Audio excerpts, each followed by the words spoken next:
নমস্কার, ডাক্তার প্রদীপ Kumar Biswas, homeo clinic চ্যানেলে আপনাদের স্বাগত। আজ আপনাদের সামনে যে বিষয়টি আলোচনা করব সেটি হলো আমার চিকিৎসা জীবনের অভিজ্ঞতায় যে সমস্ত মেডিসিন সংক্ষিপ্ত লক্ষণের উপর প্রয়োগ করে আমি সাকসেসফুল হয়েছি সেগুলোর উপর কিছু তথ্য আপনাদের সামনে আমি এখন তুলে ধরছি।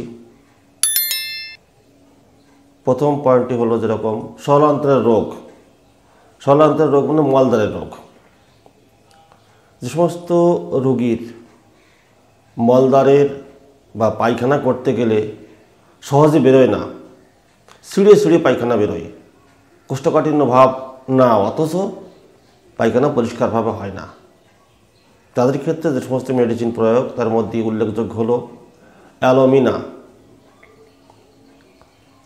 একটা প্রধান মেডিসিন, অ্যানাকার্ডিয়াম ওরিয়েন্টালিস, দুটো মেডিসিনই যথেষ্ট।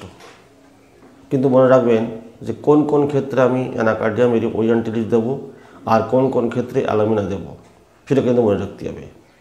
যেসব ক্ষেত্রে অ্যালোমিনার প্রয়োজন সেসব ক্ষেত্রে অ্যালোমিনা দিতে হবে, আর যেসব ক্ষেত্রে অ্যানাকার্ডিয়ামের প্রয়োজন সেক্ষেত্রে অ্যানাকার্ডিয়াম দিতে হবে। অ্যানাকার্ডিয়াম আমরা কখন দেব?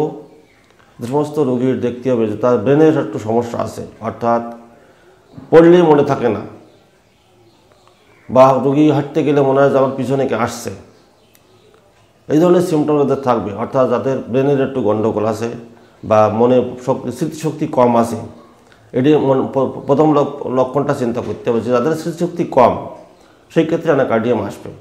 আর বিশেষ করে অ্যালোমিনাটা মহিলাদের ক্ষেত্রে আসে, যাদের দেখা যাচ্ছে সাদা স্রাবের দোষ আছে, পায়খানা ক্লিয়ার হচ্ছে না বা পায়খানা করতে গেলে সিঁড়ি হয়, সে সমস্ত মহিলাদের ক্ষেত্রে অ্যালোমিনাটা প্রয়োগ করতে হবে। 30 পর দিনে 2 বার, পরপর 3 দিন দিতে হবে।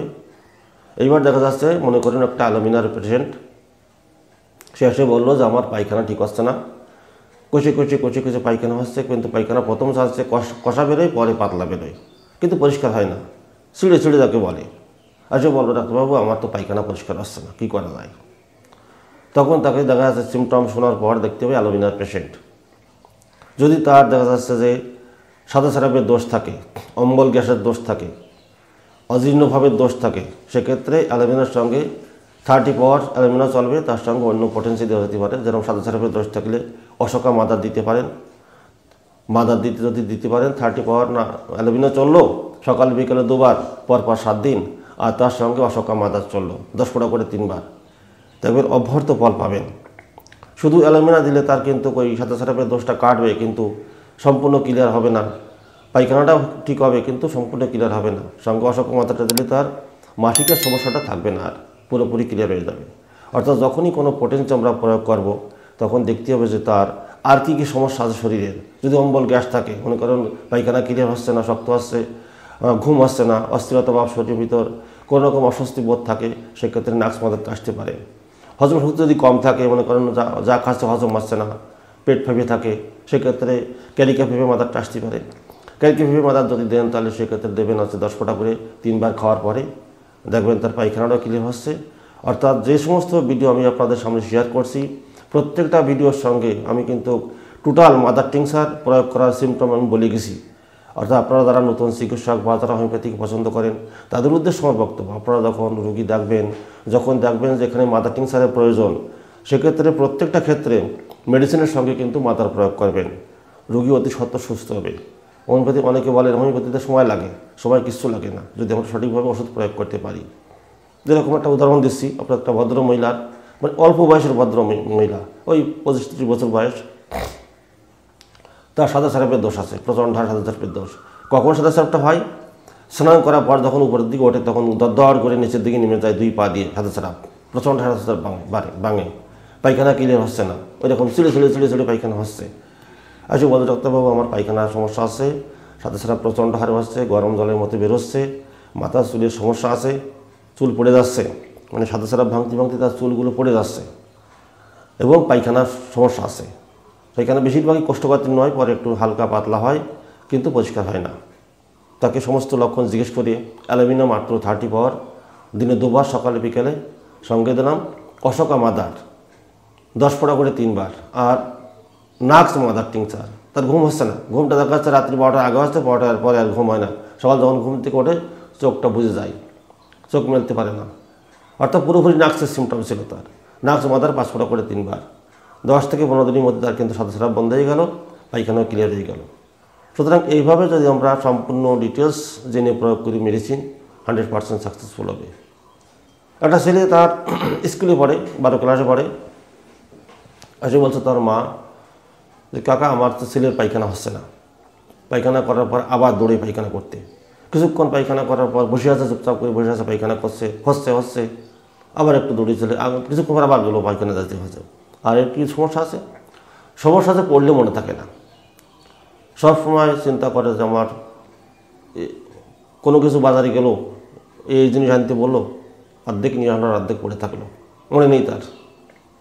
একটা স্মৃতিশক্তি লোপ যাকে বলে, স্মৃতিভ্রংশ। পথে হেঁটে যাচ্ছে, সে বলে মা আমার পিছনে কে আসছে, সন্ধ্যাবেলা একা একা বই পড়ছে, বলে পিছনে কে বসে আছে, এটা টেন্ডেন্সি তার ছিল, ভয় ভাব। আমার কাছে এলো ভদ্রলোক মহিলাটা, আসার পরে তার ছেলের সমস্ত সিমটম জেনে বলো সন্ধ্যাবেলা বই পড়তে পারে না, এরা সমস্যা, মনে থাকে না, কিছুই মনে থাকে না। দেখলাম অ্যানাকার্ডিয়ামের সিমটম। অ্যানাকার্ডিয়াম ওরিয়েন্টালিস 30 পাওয়ার, দিনে 2 বার দিলাম, পর 4 দিন। আর দিলাম তাকে কি, আর দিলাম তাকে ক্যারিকা পেঁপে মাদার। খাওয়ার রুচি কিচ্ছু নেই, কোনো খাওয়ার রুচি নেই, না খেতে খেতে শরীরটা জীর্ণ ভাব হয়ে গেছে। খাওয়ার রুচিটা ক্যারিকা পেঁপে মাদার এসে গেল, আর অ্যানাকার্ডিয়ামে তার পায়খানা স্বাভাবিক হয়ে গেল, সব কিছু স্বাভাবিকের দিকে এসে গেল। কিন্তু মনে রাখবেন, ওষুধ দিলে যে সঙ্গে সঙ্গে সকালে দিলেন বিকেলবেলা সুস্থ হয়ে যাবে তা কিন্তু যাবে না, এটা সময় দিতে হবে। কারণ তার রোগ 1-2 দিনই কিন্তু আমাদের কাছে আসে না, অন্তত 2-4 মাস ভোগার পরে তোমার হোমিওপ্যাথির কাছে আসে। আগে অ্যালোপ্যাথিক খাওয়াই দেখে, যদি না সারে তখন হোমিওপ্যাথির কাছে দৌড়ে, এটা কিন্তু মনে রাখতে হবে। একটা ভদ্রমহিলা প্রায় 50 বছর বয়স, তার প্রচণ্ড সাদাস্রাবের দোষ আছে, অম্বল গ্যাস সংকোচন আছে, ঘুম হয় না ঠিক মতো, যা খায় পেট ফেঁপে ওঠে। অ্যালোমিনার পেশেন্ট, সে ভদ্রমহিলা অ্যালোমিনার পেশেন্ট। তাকে অ্যালোমিনা দিয়ে দিলাম 30 পাওয়ার, দিনে 2 বার, পর 5 দিন। প্রথম সপ্তাহে 5 দিন, পরের সপ্তাহে 4 দিন, এভাবে আস্তে আস্তে কমাতে হবে। আর সঙ্গে দিলাম কাকে কি, আমলকি মাদার 10 ফোঁটা করে 3 বার খাওয়ার পরে। যেহেতু সাদাস্রাবের দোষ ছিল, মেন্সটা বন্ধ হয়ে গেছে, সাদাস্রাব কিছুটা আছে হালকা, অশোকা মাদার কিছুদিন দিয়ে দিলাম। অশোকা মাদার দেওয়ার পরে তার সাদাস্রাবটা বন্ধ হয়ে গেল, অ্যালোমিনা তো বন্ধই হয়ে গেছে। আর আমলকি মাদারটা তার পেটের সমস্যাগুলো ক্লিয়ার হয়ে গেল। 3 মাস মাত্র লাগেছিল। মনে রাখবেন যে প্রত্যেকটা কেসে 3 মাসের বেশি কিন্তু লাগে না, এই সমস্ত নর্মাল কেসে। ক্রনিক কেসের ব্যাপারটা আলাদা, কিন্তু যেগুলো নর্মাল কেস সেগুলো 3 মাসের মধ্যে মোটামুটি সুস্থ হয়ে যায়। অর্থাৎ প্রত্যেকটা রোগী আমরা যখন দেখব তখন তার ডিটেলস না জানে কিন্তু মেডিসিন প্রয়োগ করা যাবে না। আর আমি যে ভিডিওগুলো আপনাদের সামনে আমি শেয়ার করছি, প্রত্যেকটা ভিডিও কিন্তু আমার প্র্যাকটিক্যাল অভিজ্ঞতা, এটা আমার অভিজ্ঞতার পরেই আপনাদের সামনে আমি শেয়ার করছি।